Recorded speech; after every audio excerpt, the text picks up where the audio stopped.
Hi, Silva. I'm excited for your upcoming Working with ChemSex webinar. Tell me a little bit about this webinar and tell us a little bit about what is ChemSex. Yes, so chemsex is basically using drugs for the purpose of enhanced sexual activities. So it's drugs and sex kind of fused together, and it's very very prevalent amongst the gay male communities and men who have sex with men. And it used to be in large cities like London here in the UK, or in the USA it would be New York, LA, those cities with a large LGBTQ population. But now it's really kind of like spreading all over as well, and there's also chemsex use that happens online too.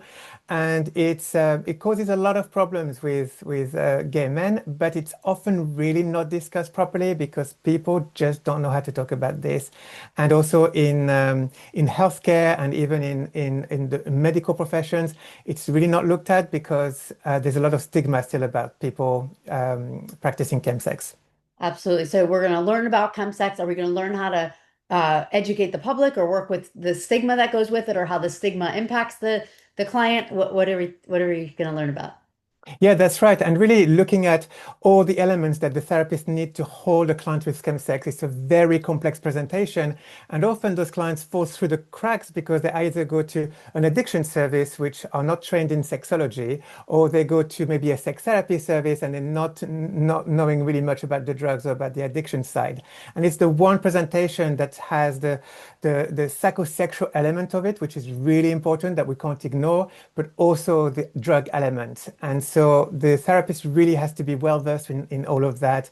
And a lot of people in the chemsex community will have their own language. So it's important that we understand the language and also to look at what is the root cause of chemsex. A lot of people practicing chemsex, they don't like to be called junkies, they don't like to be called addicts. So we should not be really having that language with them. But at the same time, we really need to look at the root cause. And that's really what I find fascinating about working with chemsex is that the root cause usually is to do with discrimination, oppression, minority stress, and really gay men just really trying to connect in some ways that feels good for them, but they are unable to sober.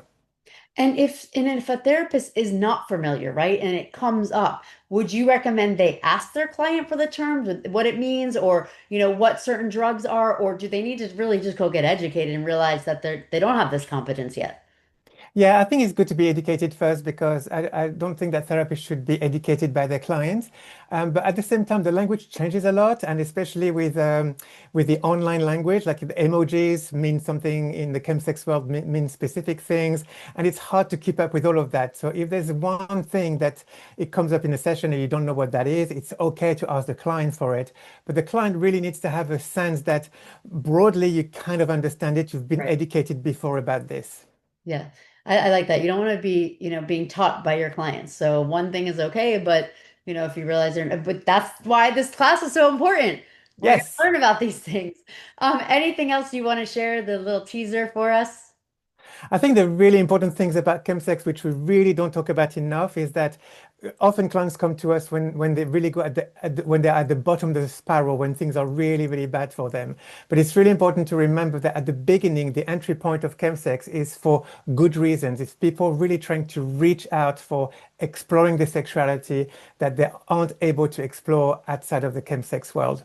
And that also has to do with something to do with the harsh gay scene that is the non-gay scene, that non-chemsex scene that's quite harsh as well. So we'll be talking about all of that in details and to really get a full picture of clients and for the therapist to be really equipped to work with the full picture, not just the drug picture, not just the sexual problems picture, but the whole thing. I'm so excited. I think this is such a needed class because it just is missing, right? That combination integration. And so thank you. I'm excited.